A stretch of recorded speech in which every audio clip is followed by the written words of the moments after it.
Salut tout le monde. Alors, confinement oblige, on est tous dans notre petite vidéo et dans notre petite approche.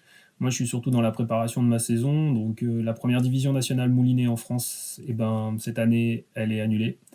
Mais ça m'empêchera pas quand même de me préparer, de préparer mon approche, notamment à l'anglaise. Le championnat suisse, cette année, il est aussi annulé. Donc, pas de championnat suisse, année blanche oblige pour le coronavirus. Et puis, pas de championnat du monde des clubs, donc on devait participer en Serbie, au championnat du monde des clubs. On devait représenter une équipe nationale pour la Suisse. Il n'y aura pas de championnat cette année. En Suisse, toutes les compétitions internationales ont été arrêtées. C'est pas grave, on est positif, et puis c'est une saison blanche, c'est une saison qui permet de se préparer, et puis du coup, on va aller avancer un petit peu. Aujourd'hui, le but de ma démarche, c'était juste de vous montrer un petit peu comment moi je pêche, notamment au Waggler fixe. Comment monter un waggler, quoi. Finalement, il y a plein d'approches différentes, il y a plein de techniques. Moi, gentiment, plus ça vient et plus je me rapproche du feeder, et je me dis qu'en fait, le feeder, c'est vraiment une approche très simple.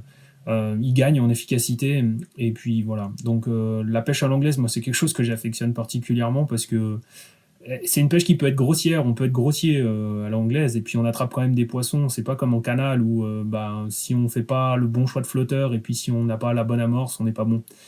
Ceux qui me connaissent, ils savent que moi, quand je pêche à l'anglaise, il y en a sur un terrain de foot quand j'amorce. Mais il y a des poissons quand même. Donc l'anglaise, en fait, finalement, elle permet de se dire que quoi, des fois, on est trop à l'approche précise quand on pêche à la canne. Et voilà. Mais bon, voilà. Alors, on va aller regarder un petit peu comment je fais. Alors on va passer à la présentation en fait des wagglers, donc ceux que j'utilise principalement pour pêcher au waggler fixe. Donc il y a deux types, hein. Il y a les pans droits, ce qu'on appelle les pans droits, c'est essentiellement pour les canaux, pour les pêches difficiles de gardon, entre 15 et 20 mètres. Donc il y a deux grammages, très simple, hein. Vous prenez 2,5 g, 4 grammes, et puis voilà, ça c'est pour toutes les pêches de canaux. Et puis les pêches au waggler fixe où on a besoin d'aller un peu plus loin, un peu plus de distance ou de mettre un peu plus de poids sur la ligne, on va se retrouver avec des wagglers, donc style SPW13. Moi j'utilise plus que des quilles carbone qui sont très très rigides, qui ont l'avantage en fait de durer dans le temps, c'est-à-dire que c'est pas comme le pan a tendance à travailler et ça vole très bien, c'est-à-dire que quand on lance fort, ça reste dans l'axe, ça s'aligne bien. L'un des avantages que je trouve particulier au waggler pan, notamment chez Garbolino, c'est qu'ici on va pouvoir insérer, en fait on voit là il y a un petit trou à l'intérieur du pan droit, on va pouvoir y insérer différents types d'antennes, et puis on va pouvoir passer en fait à des flotteurs avec des antennes qui ont des antennes de 1 mm. Donc ici, on s'imagine bien que si le waggler est correctement équilibré, on se retrouve avec une toute petite antenne et puis qui brille vraiment terrible. Ou alors à l'inverse, on a un peu le vent qui se lève, on est dans le canal toujours, il y a du vent, ça commence à souffler un petit peu, on veut une ligne un peu plus stable, même beaucoup plus stable on va dire. Et puis là, on prend toujours, hein, on prend une antenne cette fois non plus d'1 mm, mais là cette fois on va y insérer carrément un gros bulbe, quoi. Et là on aura une grosse ligne, donc ça va être pour tous les gros poissons qui naviguent en face dans les canaux. Maintenant qu'on a vu un peu les deux types de flotteurs que j'utilise, on va regarder comment moi je les monte, notamment les wagglers, donc pas les pans. Les pans, je pense que tout le monde voit à peu près comment on monte un pan, mais les wagglers surtout, on va s'intéresser à ça. Alors mon approche pour monter un waggler, elle est toute simple, hein. Elle est énormément inspirée du feeder, je trouve qu'il y a des bonnes choses à aller piocher chez eux, et effectivement sur l'approche au waggler, je me suis adapté. Donc moi j'aurais besoin de stop float pour monter mon waggler. Je vais avoir besoin de 6 plombs numéro 7 et puis d'un émerillon. Pourquoi 6 plombs numéro 7? On verra tout à l'heure en fait, parce que du coup moi je pré-règle tous mes wagglers à un certain poids en fonction de leur antenne. Et puis en championnat, notamment dans mes semaines, quand je me retrouve au gîte le soir et que je dois remonter des anglaises, j'ai pas besoin de tube d'équilibrage en fait, parce que du coup, je connais exactement mes antennes par rapport à mon poids. Donc, mais ça, c'est la petite astuce de l'après. Donc, il faut venir tout simplement prendre un stop float, le passer, tac. On vient enfiler le fil dans l'œillet du waggler. On met un deuxième stop float.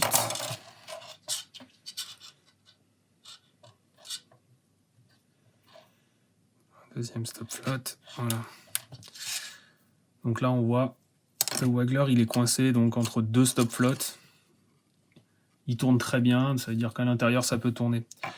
La problématique, c'est que si jamais on laissait que les deux stop floats, le flotteur bougerait tout le temps. Donc ce que je fais, c'est que moi, je viens coincer en fait mes deux stop floats avec un plomb numéro 7 de chaque côté. Donc on prend un plomb numéro 7.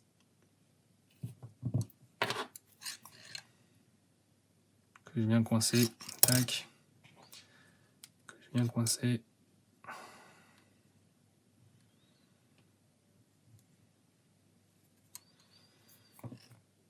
Hop. Voilà.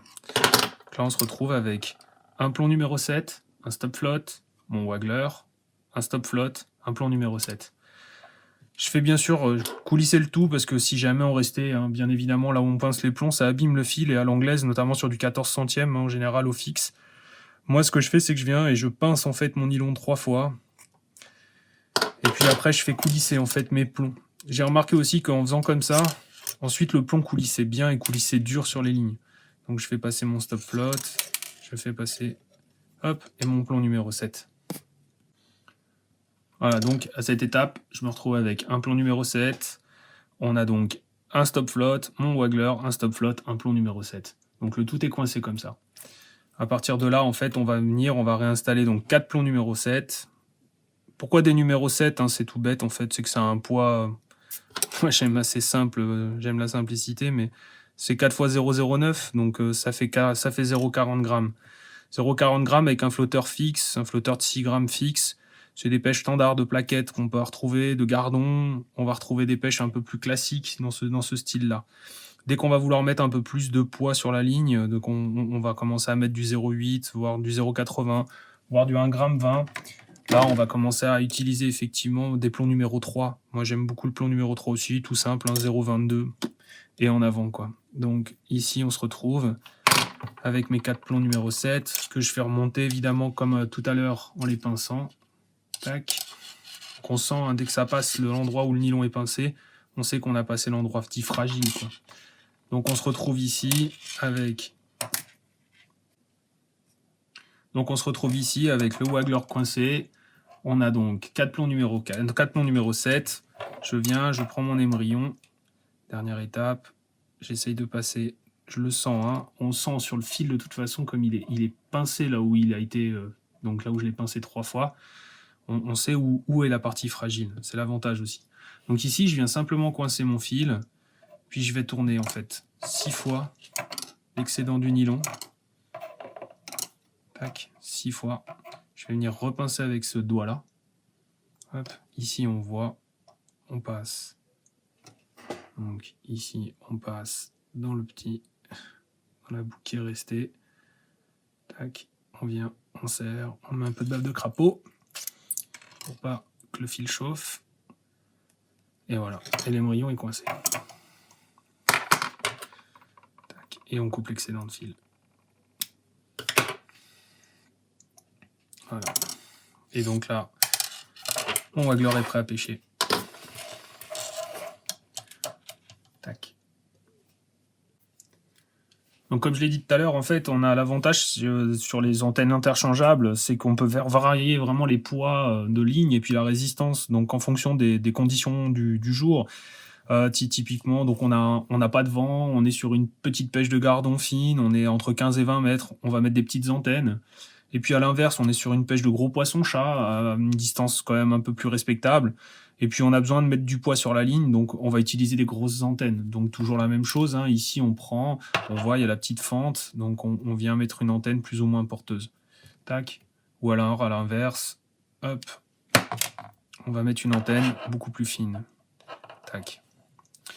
La problématique quand on fait varier les antennes, c'est que le poids sur la ligne varie aussi. C'est-à-dire que si j'avais mis une ligne en 0,40 grammes, donc avec 0,40 sur ma ligne, avec une grosse antenne, mon flotteur en fait serait complètement déséquilibré. À l'inverse, il faut plus de poids donc quand on a une grosse antenne et moins de poids quand on a une petite antenne. En championnat, ce que je fais, c'est pour gagner un petit peu de temps au moment de mon montage, en fait, c'est que ici on voit pour faire varier le poids sur un flotteur, donc on utilise en fait des rondelles. Donc soit on en rajoute, soit on en enlève. Donc si on en ajoute, eh ben, il faut moins de poids sur la ligne, et si on en enlève, il en faut plus. Plutôt que de remonter mes lignes à chaque fois en fonction de mon antenne, ce que je fais, c'est qu'au moment où je choisis, donc le lundi soir par exemple, ou le mardi en général, quand je commence à rentrer de mon deuxième entraînement, je me dis, bah voilà, c'est une grosse pêche de poisson-chat, il me faut une grosse antenne. Donc du coup, je vais venir positionner une grosse antenne sur mon waggler fixe. Et puis ici, je vais tester en fait mes plombées. Donc on va regarder, on a une plombée de 0,4, on a une plombée de 0,8, ou on a une plombée d'1,20 g.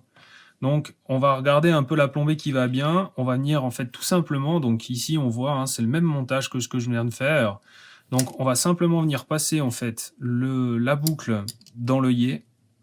Hop. On va venir y passer les plombs et l'émerillon, le montage. Tac. Voilà. Hop. Donc, le montage est passé. Et puis, en fait, ça, le montage tel qu'il est là, va me permettre de tester l'équilibrage de mon flotteur. Avec 1,20 g de plomb, je vais pouvoir faire varier mes rondelles. Donc je ne vais pas le faire au bord de l'eau, parce qu'au bord de l'eau, je pense qu'on est là pour tout le monde, pour attraper des poissons, on n'est pas là pour faire des montages. Et puis du coup, donc en fait, je vais mettre 1,20 g de plomb, et donc je vais dérondeler ou rondeler les lignes en fonction de ce que je veux comme portance.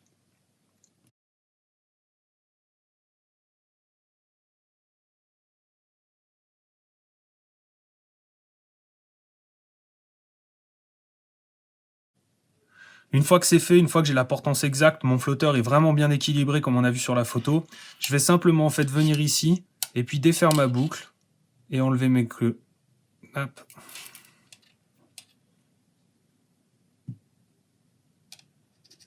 Tac.